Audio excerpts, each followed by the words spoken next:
Hello friends, स्वागत है आपका पल्लव फिजिक्स के अमेजिंग प्लेटफॉर्म पे। तो थर्मल प्रॉपर्टीज ऑफ मैटर के क्वेश्चंस कर रहे थे और 11.10 क्वेश्चन नंबर 10 तक ऑलरेडी कवर कर चुके हैं। तो 11 नंबर क्वेश्चन से आगे बढ़ते हैं। तो चलिए देखते हैं क्या इस क्वेश्चन में है। तो कह रहा है the coefficient of volume expansion of glycerine is this much. What is the fractional change in its density for a 30 degree Celsius rise in temperature. तो क्या गिवन है वॉल्यूम एक्सपेंशन का कोएफिशिएंट दिया हुआ है ग्लिसरीन का। तो वॉल्यूम एक्सपेंशन को हम लोग गामा से दिखाते हैं ना, उसके कोएफिशिएंट को गामा से। और ये दे रखा है 49 इंटू 10⁻⁻5 पर केल्विन। ठीक है। और क्या बोल रहा है, फ्रैक्शनल चेंज डेंसिटी में निकालने और कितने टेम्परेचर राइज के लिए 30 डिग्री सेल्सियस, यानी कि डेल्टा टी 30 डिग्री सेल्सियस। ठीक है। तो फ्रैक्शनल चेंज इन डेंसिटी, किसी भी क्वांटिटी में फ्रैक्शनल चेंज का क्या मतलब है, ये टर्म जो है फ्रैक्शनल चेंज यहाँ पे डेंसिटी के रिगार्डिंग है। तो फ्रैक्शनल चेंज का मतलब होता है उस क्वांटिटी में change divided by original initial value of that quantity, इसको कहते हैं फ्रैक्शनल चेंज। तो यहाँ पे डेंसिटी है तो change in density divided by original density, तो इसको ऐसे लिखेंगे D final minus D initial divided by D initial. ठीक है, डी इनिशियल ये दे रखा है।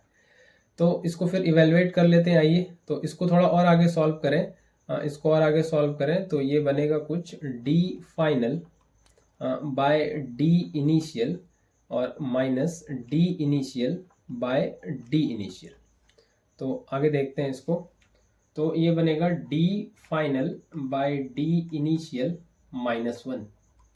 ये आ रहा है फ्रैक्शनल चेंज इन डेंसिटी, है ना, ये आ रहा है फ्रैक्शनल चेंज इन डेंसिटी। तो ये डी फाइनल और डी इनिशियल ये वैल्यू फाइंड करना पड़ेगा, पहले डेंसिटी पता करना पड़ेगा। ठीक है। तो यहाँ पे जो गिवन है ये वॉल्यूम एक्सपेंशन का कोएफिशिएंट गिवन है। तो क्या आपको ये मालूम है क्या, ये चेंज इन वॉल्यूम ये होता है initial volume and gamma delta T. ठीक है, गामा डेल्टा टी। तो इसको इधर लाएं डेल्टा वी बाय वी और ये बनेगा गामा डेल्टा टी। ठीक है, गामा डेल्टा टी। और गामा कितना है, ये है 49 इंटू 10⁻⁻5 और change in temperature 30 degree Celsius है। तो डिग्री सेल्सियस और केल्विन में 1 डिग्री का वैल्यू सेम होता है, तो 30 केल्विन भी इसको लिख सकते हैं। तो ये बन रहा है और ये आ जाएगा सॉल्व करके, कितना आ जाएगा, ये 1470 इंटू 10⁻⁻5, ये कुछ इतना बन जाएगा change in volume by original volume. तो हमको डेंसिटी चाहिए, तो चेंज इन वॉल्यूम को क्या लिख सकते हैं, इसको लिख सकते हैं final volume minus initial volume divided by, ये वी क्या है, ये एक्चुअली इनिशियल वॉल्यूम है, और ये हो जाएगा 0.0147। इसको सॉल्व करके वॉल्यूम को क्या लिख सकते हैं, इसको लिख सकते हैं मास बाय डेंसिटी फाइनल। इसको क्या लिख सकते हैं, मास बाय इनिशियल डेंसिटी, और ये नीचे मास बाय इनिशियल डेंसिटी, और ये बनेगा 0.0147। तो मास यहाँ से कैंसिल हो जाएगा। ठीक है। तो ये क्या बच रहा है आगे, इसको आगे देखें। ये बच रहा है 1 by density final minus 1 by density initial, और ये नीचे कितना बच रहा है, ये बच रहा है 1 बाय इनिशियल डेंसिटी, ये बच रहा है 1 बाय इनिशियल डेंसिटी, और ये आएगा 0.0147। तो ये कितना हो जाएगा सॉल्व करके, ये हो जाएगा density initial minus density final divided by density initial और डेंसिटी फाइनल, और ये नीचे वाला डेंसिटी ऊपर जाएगा डेंसिटी इनिशियल, और ये बचेगा 0.0147। तो ये इनिशियल डेंसिटी कैंसिल होगा नहीं, और ये बचेगा initial density by final density minus final density by final density, equal to 0.0147। ठीक है, यहाँ तक समझ आया। अब आगे ये है initial density by final density, this is -1, ये कट के -1 हो जाएगा, और ये है 0.0147, और ये हो जाएगा initial density by final density, ये हो जाएगा 1 + 0.0147, और ये initial density by final density ये हो जाएगा 1.0147। ये आ रहा है value initial bye final density का रेशियो। और फ्रैक्शनल चेंज इन डेंसिटी कितना वैल्यू आया है मेरा, ये आया है ना, ये आया है। तो रो लिखे हैं तो ठीक है, इसको आप रो कर सकते हैं यहाँ पे, कोई बात नहीं। वैसे ये डेंसिटी डी लिखा, उधर मैंने रो लिख दिया है, डेंसिटी ही है, ठीक है। तो ये आया है फ्रैक्शनल चेंज, यही क्या है, यही आया है फ्रैक्शनल चेंज डेंसिटी में। फ्रैक्शनल चेंज डेंसिटी में आया है D final by D initial -1, ऐसा कुछ आया है। तो यहाँ पे D initial by D final आया है, तो इस वैल्यू को बस कन्वर्ट कर लें, रेसिप्रोकेट कर लें, ये इस तरह से D final by D initial, तो ये बन जाएगा 1/0.0147। ठीक है, और इसको अब बस वहां पे सब्स्टिट्यूट कर देंगे, बस फ्रैक्शनल चेंज इन डेंसिटी वाले फॉर्मूले में जो आया है, फ्रैक्शनल चेंज इन डेंसिटी, ये कितना आया है, ये आया था रो फाइनल बाय रो इनिशियल -1, यही आया है, यही आया है, बिल्कुल, रो फाइनल बाय रो इनिशियल -1। इसको आप रो ही कर लें, रो ही कर लें इसको, सब जगह मैंने रो लिखा है, डेंसिटी को डी नहीं लिखा है, तो इसको आप रो ही कर लें, इसको आप रो में कन्वर्ट कर लें, बिल्कुल, इसको आप रो में कन्वर्ट कर लें, सब जगह रो लिखा है तो यहाँ भी रो ही लिखते हैं। तो ये आ जाएगा, और रो फाइनल बाय रो इनिशियल कितना है, 1/0.0147 और -1। तो ये वैल्यू, ये सॉल्व करके वैल्यू जो अप्रोक्सीमेटली आ जाएगा, ये आ जाएगा 1.5 × 10 पे पावर -2, -2, बिल्कुल, ये -2। ठीक है, ये इतना वैल्यू आ जाएगा 1.5 × 10 पे पावर -2। ठीक है, ये आंसर आ जाएगा। ठीक है, तो ये है फाइनल आंसर। आगे बढ़ते हैं, अगले क्वेश्चन पे चलते हैं। तो नेक्स्ट क्वेश्चन है, ये नेक्स्ट क्वेश्चन 11.12, ये है अगला question. A 10 kilowatt drilling machine is used to drill a bore in a small aluminum block of mass 8 kg. How much is the rise in temperature of the block in 2.5 minutes, assuming 50% of power is used up in heating the machine itself or lost to the surrounding? Specific heat of aluminium ये दे रखा है। तो सबसे पहले दे रखा है power of drilling machine, power कितना दे रखा है, 10 किलोवाट।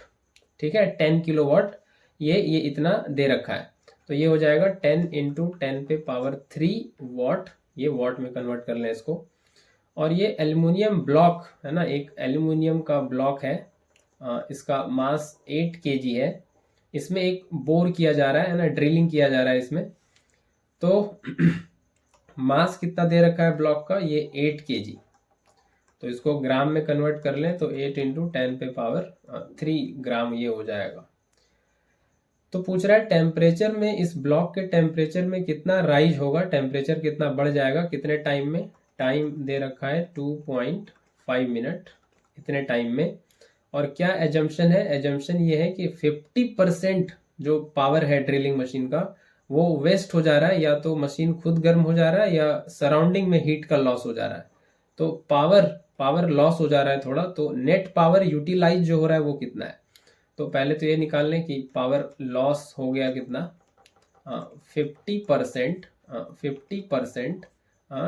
10 पे पावर 4 वाट है ना, ये जो पावर है ये इसका 50% लॉस हो गया, तो ये कैंसिल हो जाएगा, 5 × 2 = 10 हो जाएगा, और ये 10,000/2, तो ये हो जाएगा 5,000 है ना, ये पावर लॉस 5,000, ये इतने वाट का क्या हो गया, पावर लॉस है ना, ये पावर लॉस हो गया। तो नेट पावर जो यूज हो रहा है, नेट पावर जो यूज हो रहा है वो कितना है, तो 10,000 वाट में माइनस कर देंगे 5,000 वाट को, तो 5000 वॉट जो है यही यूज हो रहा है, ठीक है, यही यूज हो रहा है उस ब्लॉक के उस ब्लॉक में बोर करने में और उसका टेम्परेचर बढ़ाने में, ठीक है, जो 5000 वॉट बच गया। तो पावर क्या होता है? पावर होता है rate at which work is done, या कह सकते हैं rate at which energy is transferred. तो पावर होता है rate of transfer of energy. तो ड्रिलिंग मशीन कितना एनर्जी ट्रांसफर कर रहा है ब्लॉक में, वो उसी का रेट होता है पावर। तो इसको लिख सकते हैं energy per unit time, energy per unit time. तो यहां से एनर्जी बन जाएगा कितना, पावर इनटू टाइम। और कितना पावर यूज हो रहा है, 5000 वॉट। और कितने टाइम में, टाइम कितना है, टाइम है 2.5 मिनट, नहीं तो कितने टाइम में, 2.5 मिनट है, इसको सेकेंड कर लें इंटू 60। तो इतना जूल एनर्जी जो है वो ड्रिलिंग मशीन ट्रांसफर कर रहा है ब्लॉक में उसके टेम्परेचर को बढ़ाने के लिए, ठीक है। तो पूछा है क्वेश्चन में कितना टेम्परेचर बढ़ रहा है, how much is the rise in temperature of the block. तो टेम्परेचर राइज कैसे निकालेंगे, अगर ये एनर्जी मिल रहा है उसको, तो टेम्परेचर राइज कैसे निकालेंगे, ये एनर्जी अगर मिल रहा है तो हम लोग को एक चीज मालूम है, क्या क्या मालूम है, क्या मालूम है, स्पेसिफिक हीट एल्यूमिनियम का दे रखा है। तो मालूम ये है कि Q equal to MC delta T, ये स्पेसिफिक हीट कैपेसिटी के डेफिनेशन से amount of heat required to change the temperature of 1 gram of a substance by unit degree Celsius, that is specific heat. तो यहाँ से हम लोग rise in temperature delta T ये निकाल सकते हैं। ये कितना हो जाएगा, Q/mc, है ना। और Q कितना है, Q यही है जो एनर्जी ट्रांसफर हुआ है, यही हीट एनर्जी Q है। तो ये है 5000 into 2.5 into 60 divided by mass, कितना है, मास है 8000 ग्राम, ये इस तरह से। और C कितना है, स्पेसिफिक हीट कितना है, ये है 0.91।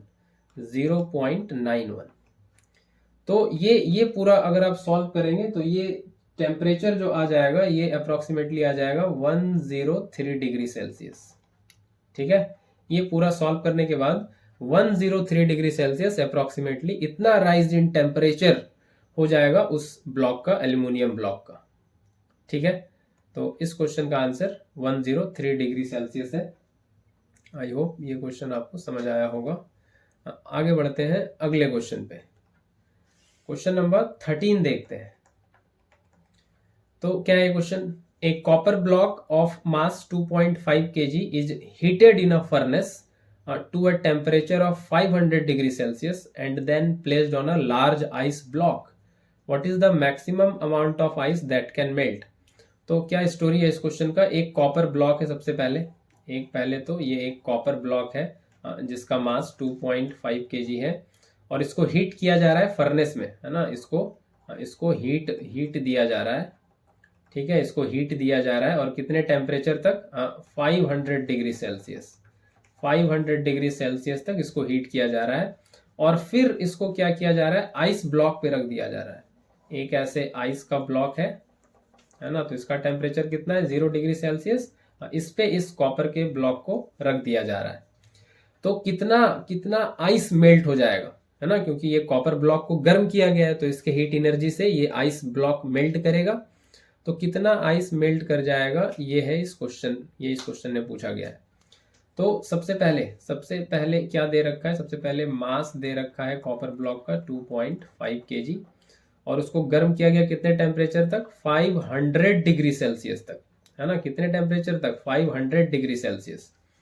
तो कितना टेम्परेचर बढ़ गया कॉपर ब्लॉक का, ये 500 डिग्री सेल्सियस। और स्पेसिफिक हीट कॉपर का दे रखा है 0.39 ये जूल पर ग्राम पर केल्विन। तो कितना हीट कॉपर को मिला, है ना, ये हम लोग यहां से निकाल सकते हैं इस फॉर्मूले से, Q equal to MC delta T. कितना मास है कॉपर का, 2.5 kg मास है, 2.5 kg मास है। और स्पेसिफिक हीट किस में है, ग्राम में या किलोग्राम में? ये ग्राम में है, 0.39। तो इसको भी आपको ग्राम करना पड़ेगा, मास को 1000 से मल्टीप्लाई, और ये 0.39 और ये 500 degree Celsius. Degree Celsius kelvin में एक ही वैल्यू होता है। टेम्परेचर का जो 1 डिग्री का जो वैल्यू होता है वो उतना ही है जितना 1 केल्विन का। 1 डिग्री 1 केल्विन अब बराबर ही है। तो ये डिग्री सेल्सियस की जगह आप केल्विन भी लिख सकते हैं।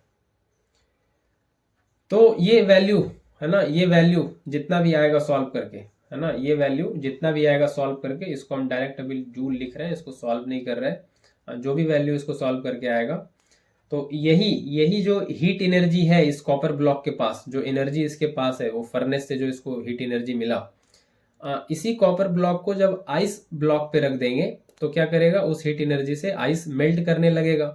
तो कितना आइस मेल्ट करेगा, अमाउंट ऑफ आइस, है ना, अमाउंट ऑफ आइस कितना मेल्ट करेगा, ये पूछा है इस क्वेश्चन में।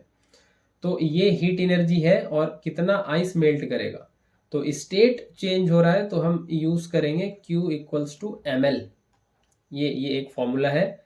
तो कितना आइस मेल्ट करेगा, तो यहां से मास निकाल सकते हैं Q by latent heat of vaporization. ये लेटेंट हीट ऑफ वेपोराइजेशन है, ये लेटेंट हीट ऑफ वेपोराइजेशन है। तो कितना हीट दिया जा रहा है, ये है 2.5 इंटू 1000 इंटू 0.39 इंटू 500। ये इतना हीट दिया जा रहा है और इससे कितना आइस मेल्ट होगा, ये मेल्ट होगा। लेटेंट हीट ऑफ वेपोराइजेशन कितना दे रखा है, 335 जूल पर ग्राम, 335 जूल पर ग्राम। तो ये आप सॉल्व करेंगे इसको कंप्लीटली, तो ये अप्रोक्सीमेटली आएगा 1.5 kg, 1.5 kg। तो इतना आइस मेल्ट हो जाने वाला है जब इस कॉपर ब्लॉक को, जिसको 500 डिग्री सेल्सियस तक गर्म किया जा चुका है, उसको जब इस पे रखा जाएगा तो इतना आइस मेल्ट करेगा। कितना आइस मेल्ट करेगा, 1.5 kg। ठीक है, 1.5 kg आइस मेल्ट कर जाएगा। तो आई होप ये भी समझ आया होगा। आगे बढ़ते हैं अगले क्वेश्चन पे। ठीक है, तो ये क्वेश्चन नंबर 14 देखते हैं अब आगे। तो क्या कह रहा है ये question, in an experiment on the specific heat of metal, specific heat of metal निकालने के लिए एक एक्सपेरिमेंट किया जा रहा है। 0.20 kg block of metal at 150 degree Celsius is dropped in copper calorimeter of water equivalent 0.025 kg containing 150 centimeter cube of water at 27 degree Celsius. The final temperature is 40 degree Celsius. Compute the specific heat of the metal. तो क्या कह रहा है कि सबसे पहले एक metal का ब्लॉक है, नहीं, ये एक मेटल का ब्लॉक है और इसका मास 0.20 kg है। ठीक है, इस मेटल ब्लॉक को और इसका टेम्परेचर दे रखा है कितना, 150 डिग्री सेल्सियस। ठीक है, इसको ड्रॉप किया गया किसमें, एक कॉपर कैलोरीमीटर में, है ना, एक कॉपर कैलोरीमीटर में ड्रॉप किया गया है, कॉपर कैलोरीमीटर में, जिसका वाटर इक्विवेलेंट कह रहा है, मतलब उसका मास दे रखा है 0.025 kg। और ये क्या कंटेन कर रहा है कॉपर कैलोरीमीटर, इसमें वाटर भी है ना, इसमें वाटर भी है कितना, 150 सेंटीमीटर क्यूब। तो कॉपर कैलोरीमीटर में वाटर भी है, वाटर का वॉल्यूम दिया हुआ है 150 सेंटीमीटर क्यूब। और कितने टेम्परेचर पे है ये, तो इसको TM कह देते हैं मेटल का टेम्परेचर, और इसको TW कह देते हैं वाटर का टेम्परेचर। ये 27 डिग्री सेल्सियस पे है। ठीक है, तो इस मेटल को जब इस सिस्टम में, अब ये पूरा एक सिस्टम हो गया, कॉपर कैलोरीमीटर और पानी का, वाटर का, ये एक पूरा कंप्लीट सिस्टम हो गया, ये है ना, ये एक पूरा कंप्लीट सिस्टम हो गया। तो मेटल को जब इस सिस्टम में डालते हैं तो क्या होता है कि फाइनल टेम्परेचर, है ना, फाइनल टेम्परेचर जो बनता है T फाइनल, ये बन रहा है 40 डिग्री सेल्सियस। ठीक है, ये 40 डिग्री सेल्सियस बन रहा है। तो पूछ रहा है what is the specific heat of the metal, तो मेटल का स्पेसिफिक हीट क्या होगा। तो मेटल को पहले इस सिस्टम में डालते हैं तो फाइनल टेम्परेचर मिक्सचर का, है ना, मिक्सचर का टेम्परेचर ये 40 डिग्री सेल्सियस हो जाता है। ठीक है, तो पूछ रहा है स्पेसिफिक हीट मेटल का क्या है। तो ऐसे क्वेश्चन में ये कैलोरीमीटर से रिलेटेड कॉन्सेप्ट्स वाले क्वेश्चन में हम लोग एक लॉजिक यूज करते हैं। बेसिकली लॉजिक नहीं, वो कैलोरीमीटर का ही प्रिंसिपल है कि heat lost by hot body, heat lost by hot body equal to heat gained by cold body, heat gained by cold body. तो यहाँ पे आपको दिख रहा होगा कि ये जो मेटल है ये 150 डिग्री सेल्सियस पे है, तो डेफिनेटली ये क्या है, हॉट बॉडी है। और ये जो सिस्टम है ना, ये वाटर है ना, ये वाटर कितने पे है, ये 27 डिग्री सेल्सियस पे, तो ये डेफिनेटली ये कोल्ड बॉडी है। ठीक है, ये क्या है, कोल्ड बॉडी है। ठीक है, तो ये हीट लूज करेगा मेटल, और कोल्ड बॉडी जो वाटर है ये हीट गेन करेगा, है ना। और इवेंचुअली मिक्सचर का टेम्परेचर फाइनली 40 डिग्री हो जाता है, ये बोल रहा है। तो हम लोग इसी लॉजिक को यूज करेंगे। तो heat lost by hot body कितना होगा, m मास ऑफ किसका, मेटल का, स्पेसिफिक हीट किसका, मेटल का, जो हमको फाइंड करना है। और डेल्टा टी, तो डेल्टा टी में यहाँ क्या लिखेंगे, तो यहाँ पे लिखेंगे टेम्परेचर किसका, मेटल का, और माइनस फाइनल टेम्परेचर। ठीक है, और ये heat gained by cold body है, तो इधर एक सिस्टम है पूरा, कॉपर कैलोरीमीटर और पानी का। तो मास दोनों का लेंगे, तो मास ऑफ कॉपर कैलोरीमीटर है ना, ये कॉपर कैलोरीमीटर, और प्लस मास ऑफ वाटर, ये एक पूरा सिस्टम है इधर। और स्पेसिफिक हीट वाटर का, और इधर टेम्परेचर का चेंज डेल्टा टी लेंगे, टी किसका, T final minus T water. ठीक है, तो इसी को सॉल्व करना है। तो मेटल का मास कितना दे रखा है, मेटल का मास दे रखा है 0.20 kg, 0.20 kg, तो इसको ग्राम में बदल लें, ये हो जाएगा 1000। स्पेसिफिक हीट ऑफ मेटल तो फाइंड करना है, और मेटल का टेम्परेचर ये 150 है, और फाइनल टेम्परेचर 40 डिग्री है। और ये मास ऑफ कैलोरीमीटर कितना है, ये मास ऑफ कैलोरीमीटर 0.025 kg, तो इसको ग्राम में कर लेंगे तो कितना हो जाएगा, 25 ग्राम, नहीं 25 ग्राम। और मास ऑफ वाटर ये कितना होगा, वाटर का वॉल्यूम दिया हुआ है, स्पेसिफिक हीट ऑफ वाटर तो हो जाएगा 4.2, और ये हो जाएगा 40 माइनस 27। लेकिन ये मास ऑफ वाटर क्या होगा यहाँ पे, ये थोड़ा देखना पड़ेगा।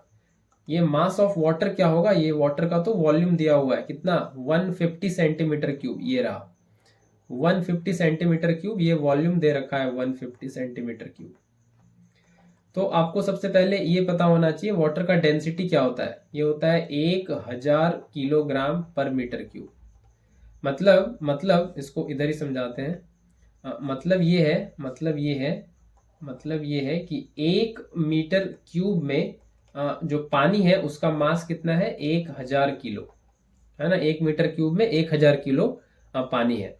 तो सेंटीमीटर क्यूब नहीं, वॉल्यूम किसमें है, सेंटीमीटर क्यूब में, तो इसको सेंटीमीटर क्यूब करेंगे तो ये बनेगा 10 पे पावर 6 सेंटीमीटर क्यूब में। और कितना ग्राम हो जाएगा, इधर ग्राम में भी कर लें तो 10 पे पावर 6 ग्राम हो जाएगा। मतलब 1 सेंटीमीटर क्यूब में, ये 10 पे पावर 6 कैंसिल होगा, 1 सेंटीमीटर क्यूब में 1 ग्राम पानी है। तो 150 सेंटीमीटर क्यूब में कितना पानी होगा, 150 ग्राम। तो पता चला कि 150 सेंटीमीटर क्यूब में कितना पानी है, 150 ग्राम पानी है। तो यहाँ पे हम लोग लिखेंगे 150 ग्राम, ये मास ऑफ वाटर हो गया। तो इसको इवेंचुअली सॉल्व कर लें तो ये हो जाएगा 200, और ये हो जाएगा स्पेसिफिक हीट ऑफ मेटल, और ये हो जाएगा 110, और ये हो जाएगा 175, और 4.2 स्पेसिफिक हीट ऑफ वाटर, और ये हो जाएगा 13। तो यहाँ से सॉल्व करेंगे तो स्पेसिफिक हीट ऑफ मेटल जो है वो आएगा 175 into 4.2 into 13 divided by 200 into 110। और ये मेटल का स्पेसिफिक हीट ये सॉल्व करके इवेंचुअली जो आएगा वो है 0.43 जूल पर ग्राम पर केल्विन। ठीक है, ये इवेंचुअली सॉल्व करके 0.43 जूल पर ग्राम पर केल्विन आएगा।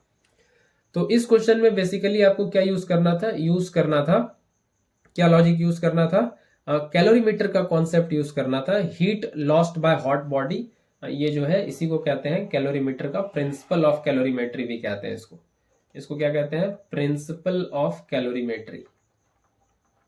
Principal of calorimetry, heat lost by hot body equal to heat gained by cold body, है ना। तो हॉट बॉडी मेटल था, कोल्ड बॉडी वाटर था, इधर ये जो पूरा सिस्टम था ये कोल्ड था। तो ये यूज कर लेना है कैलोरीमेट्री के ज्यादातर क्वेश्चन में, ठीक है। कैलोरीमेट्री के क्वेश्चन में ये प्रिंसिपल काम आता है, ठीक है। तो आगे बढ़ते हैं, अगले क्वेश्चन पे चलते हैं 11.20, ये अगले क्वेश्चन पे चलते हैं, क्वेश्चन नंबर 20 पे, ठीक है। तो ये कह रहा है a brass boiler has a base area of 0.15 metre square and thickness 1 centimetre. तो क्या गिवन है, ब्रास बॉयलर है, एक ब्रास बॉयलर है, उसका एरिया ये गिवन है 0.15 मीटर स्क्वायर। ब्रास का मतलब बॉयल करने वाला ब्रास का बना हुआ है, नहीं, एक बर्तन जैसा कुछ समझ सकते हैं जिसमें पानी डाल के वो ब्रास का बना हुआ है और बॉयल किया जा रहा है उसको, ठीक है। इसका बेस एरिया इतना दिया हुआ है और थिकनेस दिया हुआ है, ये थिकनेस दिया हुआ है 1 सेंटीमीटर, इसको कह सकते हैं 0.01 मीटर। तो ये इस तरह से कुछ ब्रास बॉयलर, ऐसे कुछ बर्तन जैसा फिलहाल समझ सकते हैं इसको, और इसका थिकनेस दिया हुआ है, थोड़ा थिक है ना, ये थोड़ा थिक है, ये थिकनेस दिया हुआ है, ये थिकनेस दिया हुआ है कितना, 0.01 मीटर दिया हुआ है। और ये जो इसका बेस है, ये जो इसका बेस है, ये जो बेस है, इसका एरिया ये दे रखा है 0.15 मीटर स्क्वायर, ठीक है। और इसमें बॉयल किया जा रहा है पानी को, ठीक है। It boils water at the rate of 6 kg per minute. तो रेट ऑफ बॉइलिंग दिया हुआ है ना, रेट ऑफ बॉइलिंग कितना है, 6 kg पर मिनट, हर मिनट में 6 kg पानी बॉयल कर रहा है। जब इसको गैस स्टोव पे रखते हैं, है ना, इसको किस पे रख रहे हैं, इसको गैस स्टोव पे रखा हुआ है, यहाँ से इसको गैस स्टोव पे रख के इसको हीट एनर्जी दिया जा रहा है, हीट फ्रॉम गैस स्टोव पे रख के, ठीक है। तो पूछ रहा है estimate the temperature of part of flame in contact with boiler. तो बॉयलर के कॉन्टेक्ट में जो फ्लेम का पार्ट है वो उसका टेम्परेचर कितना है, और thermal conductivity, heat of vaporization, ये सारा कुछ दे रखा है, ठीक है। तो थर्मल कंडक्टिविटी कितना दे रखा है, ये 109 है ना, 109 जूल पर सेकेंड पर मीटर पर केल्विन। तो ये दे रखा है जूल पर सेकेंड पर मीटर पर केल्विन। और लेटेंट हीट ऑफ वेपोराइजेशन ये दे रखा है 2256 इंटू 10 पे पावर 3 जूल पर केजी, ये यही दे रखा है latent heat of vaporisation of water, heat of vaporisation of water, ये दे रखा है। तो कैसे इसको सॉल्व करेंगे, क्या करना पड़ेगा, कैसे इसको सॉल्व करेंगे, टेम्परेचर निकालना है फ्लेम के पार्ट का जो बॉयलर के कांटेक्ट में है। तो सबसे पहले यहाँ पे ये काम करना पड़ेगा कि ये जो हीट इसको मिल रहा है इस बॉयलर को, ये जो हीट इसमें जा रहा है उसके इसमें जाने का, फ्लो होने का रेट क्या है ना, वहां से जाना पड़ेगा। थर्मल कंडक्टिविटी दिया हुआ है तो थर्मल कंडक्टिविटी के लॉजिक को यूज करना पड़ेगा। तो वो होता है D Q by D T, ये होता है के ए T1 minus T2 by L, है ना, ये होता है, ठीक है। तो कितना हीट इसको मिल रहा है फ्लेम से, तो यहां से बता सकते हैं, ये dt इधर जाएगा और इंटीग्रेट हो जाएगा, नहीं तो फाइनली लिखे इंटीग्रेट करके ये Q के ए T1 minus T2 by L, और इधर टाइम आ जाएगा इंटू टी, ठीक है, ये इधर टाइम आ जाएगा इंटू टी। तो क्या क्या गिवन है, तो यहाँ पे Q इक्वल्स टू के गिवन है 109, एरिया गिवन है 0.15, टेम्परेचर है ना, टेम्परेचर निकालना है। तो T1 T2 क्या दिया हुआ है, इस पे बात करेंगे अभी। एल दिया हुआ है थिकनेस, है ना, थिकनेस ही होगा एल। यहाँ से हीट इसमें ट्रांसफर हो रहा है पानी में, तो यहाँ से हीट पानी तक पहुंचने में कितना लेंथ कवर करना होगा, ये वाला थिकनेस है ना, ये वाला जो थिकनेस है, ये वाला जो थिकनेस है, ये वाला इतना ही हीट, इतना ही लेंथ कवर करना होगा। तो ये थिकनेस है 0.01, ठीक है। और टाइम कितना है 6 kg पर मिनट है, तो कितना टाइम है पर मिनट, मतलब 60 सेकेंड, ये इतना टाइम है। और T1 T2 क्या है, तो T1 T2 को समझने के लिए ये समझना होगा आपको पहले कि ये फॉर्मूला कहाँ से बनता है जब हम लोग इसको पढ़ रहे होते हैं। तो ऐसे पढ़ते हैं इसको कि ये एक रॉड होता है, नहीं, एक एंड के टेम्परेचर को मेंटेन करके रखते हैं T1 पे और दूसरे एंड को T2 पे। एक एंड से इधर है ना हीट का फ्लो होता है टेम्परेचर डिफरेंस की वजह से, अगर T1 ज्यादा है T2 से तो, है ना, ये इस तरह से टेम्परेचर डिफरेंस की वजह से इसमें जो है फिर हीट फ्लो होता है। तो यहां भी उसी तरह से हीट फ्लो हो रहा है, या गैस स्टोव के फ्लेम से इस ब्रास बॉयलर में हीट का फ्लो हो रहा है। तो डेफिनेटली ये गैस स्टोव से जो हीट जा रहा है ये इधर वाला फ्लेम वाले एंड का, है ना, फ्लेम वाले एंड का टेम्परेचर T1 कहेंगे, और हीट फ्लो करके पानी में जो जा रहा है ना, फाइनली वाटर का टेम्परेचर जो दूसरे एंड पे है उसको हम लोग कहेंगे T2। तो पानी यहाँ पे तो बॉयल कर रहा है, नहीं, पानी क्या कर रहा है, बॉयल। तो T2 कितना हो जाएगा, T2 हो जाएगा 100 डिग्री सेल्सियस, है ना। यहाँ भी वही सिनेरियो है कि गैस स्टोव एक एंड पे है, दूसरे एंड पे पानी है। तो गैस स्टोव का फ्लेम हीट दे रहा है, फ्लेम का टेम्परेचर नहीं पता, T1 कर लेते हैं, वही फाइंड भी करना है। और उस एंड में पानी है तो पानी बॉयल कर रहा है उस हीट से, तो T2 तो हमको पता चल गया ये 100 डिग्री सेल्सियस है। तो T2 हमको पता चल गया, T1 फाइंड करना है, ये T1 माइनस 100 डिग्री सेल्सियस। ठीक है, दूसरे एंड पे पानी है, जैसे यहाँ पे इस एंड पे क्या है, वाटर, ऐसे समझ ले, और इस एंड पे इसको हीट दिया जा रहा है, ये है फ्लेम। तो फ्लेम का टेम्परेचर T1 और पानी का टेम्परेचर T2। तो ये T1 माइनस T2 ये हो गया, ये पता चल गया, हमको T1 निकालना है। तो अब फाइंड करना पड़ेगा सिर्फ Q, है ना, ये Q फाइंड करना पड़ेगा। तो यहाँ ध्यान से देखें कि ये जो फ्लेम हीट दे रहा है उससे क्या हो रहा है, पानी बॉयल कर रहा है। तो बेसिकली ये Q जो है वो कितना है, ये है M into L, latent heat of vaporisation. वो जो हीट मिल रहा है वो क्या हो रहा है, वो यूटिलाइज हो जा रहा है पानी को बॉयल करने में। तो यहाँ से Q हम लोग निकाल सकते हैं, मास कितना है, 6 kg है, और लेटेंट हीट ऑफ वेपोराइजेशन है 2256 इंटू 10 पे पावर 3। ये Q का वैल्यू है, इसको यहाँ पे सब्स्टिट्यूट कर देंगे, क्योंकि ये जितना हीट है यही एक्चुअली फ्लो कर रहा है टेम्परेचर डिफरेंस की वजह से, है ना। फ्लेम और बर्तन, वो ब्रास बॉयलर जो है वो उसमें फ्लो कर रहा है, तो ये जितना हीट है वही हीट यहाँ पे होगा। तो इसको सब्स्टिट्यूट यहाँ पे करेंगे तो ये बनेगा 6 इंटू 2256 इंटू 10 पे पावर 3 इक्वल टू, ये बन जाएगा 109 इंटू 0.15 और T1 माइनस 100, और ये टाइम है 60 सेकेंड और नीचे 0.01। तो यहाँ से T1 माइनस 100 को एक साइड कर लें और सबको इधर सॉल्व कर ले लाके, तो ये बन जाएगा 0.01, और ये नीचे आ जाएगा सब कुछ 109 इंटू 0.15 इंटू 60।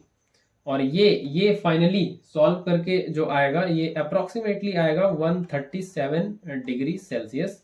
तो T1 यहाँ से आ जाएगा 100 प्लस 137 डिग्री सेल्सियस, और ये बन जाएगा कितना, 137.8 समथिंग आता है, 137.8 डिग्री सेल्सियस। तो इसको राउंड ऑफ करके 138 कह सकते हैं, इसको 138 कह सकते हैं।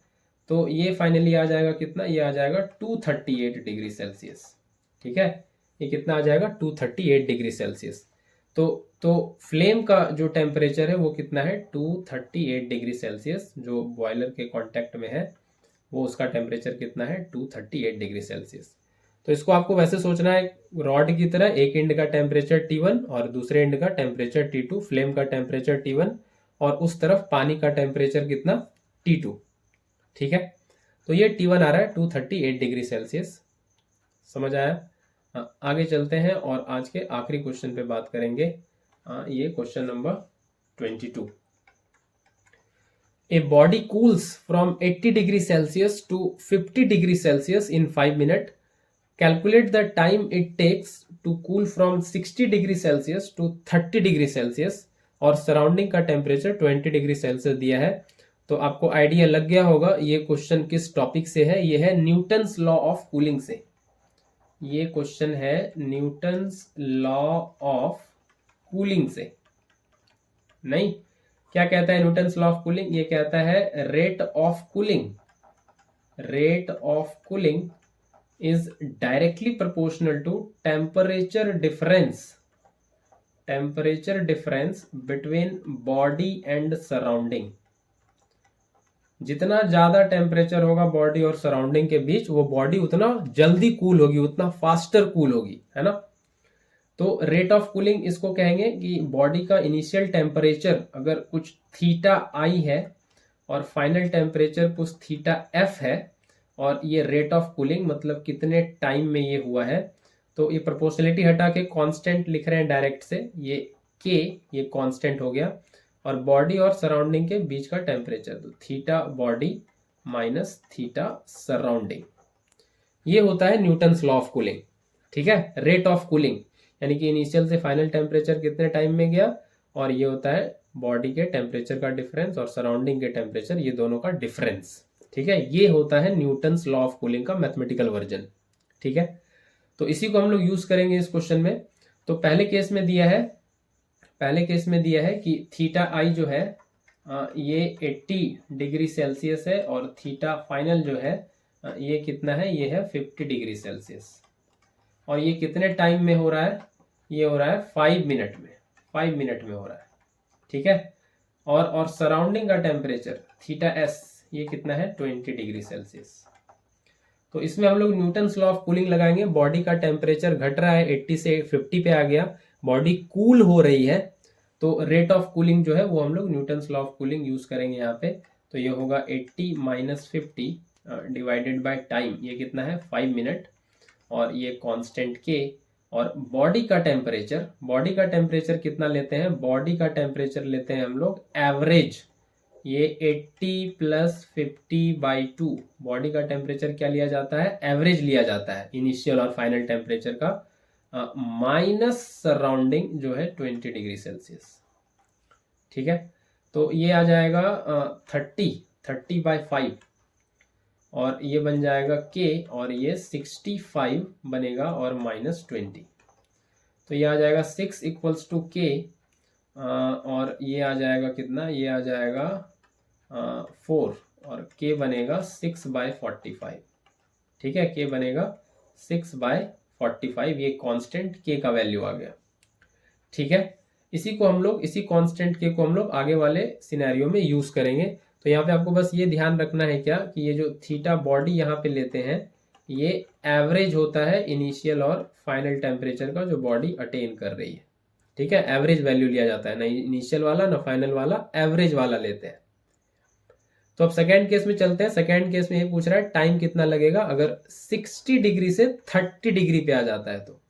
तो सेकेंड केस में इसी के वैल्यू को यूज कर लेंगे। तो 60 डिग्री से 30 डिग्री पे आ रहा है, कितने टाइम में, ये पूछा गया है, और के कांस्टेंट तो सेम है, और ये इस बार 60 प्लस 30/2, और सराउंडिंग का टेम्परेचर है 20, तो ये हो गया 30/t, और ये हो गया के, और ये 45 माइनस 20, ये हो गया 30/t, और ये हो गया 25, और के का वैल्यू रख सकते हैं यहाँ पे 6/45 इंटू 25। तो t का वैल्यू यहाँ से आ जाएगा 30 इंटू 45/6 इंटू 25, तो ये आ जाएगा कितना, ये आ जाने वाला है सॉल्व करके, 6 भी कैंसिल हो गया, ये आ गया 9 मिनट्स, और यही आपका आंसर है। जो सेकेंड बॉडी कूल होने में टाइम लेगी वो 9 मिनट है, 9 मिनट्स है। ठीक है, तो ये न्यूटन्स लॉ ऑफ कूलिंग पे बेस्ड था। बॉडी का टेम्परेचर 80 से 50 पे आया, बॉडी कूल हो रही है, तो न्यूटन्स लॉ ऑफ कूलिंग कहता है कि रेट ऑफ कूलिंग जो होता है वो डायरेक्टली प्रोपोर्शनल होता है बॉडी और सराउंडिंग के बीच टेम्परेचर डिफरेंस का। तो ये इनिशियल टेम्परेचर है, ये फाइनल टेम्परेचर है, और ये बॉडी का टेम्परेचर है, और ये सराउंडिंग का टेम्परेचर है। ये सबस्क्रिप्ट मैंने लिखा है ताकि आपको समझ में आए, ये बॉडी का टेम्परेचर और ये सराउंडिंग का टेम्परेचर। और बॉडी का टेम्परेचर जो लेते हैं ये एवरेज लेते हैं बॉडी के इनिशियल और फाइनल टेम्परेचर का। क्या लिया जाता है, एवरेज लिया जाता है, तो एवरेज ही लेना है। और इसी लॉजिक को हम लोग यूज करके इस क्वेश्चन को किए, और ये फाइनली 9 मिनट्स आ रहा है। तो आई होप इतना आपको समझ आया होगा। फिर मिलेंगे आगे कुछ नए क्वेश्चंस के साथ, नए टॉपिक के साथ।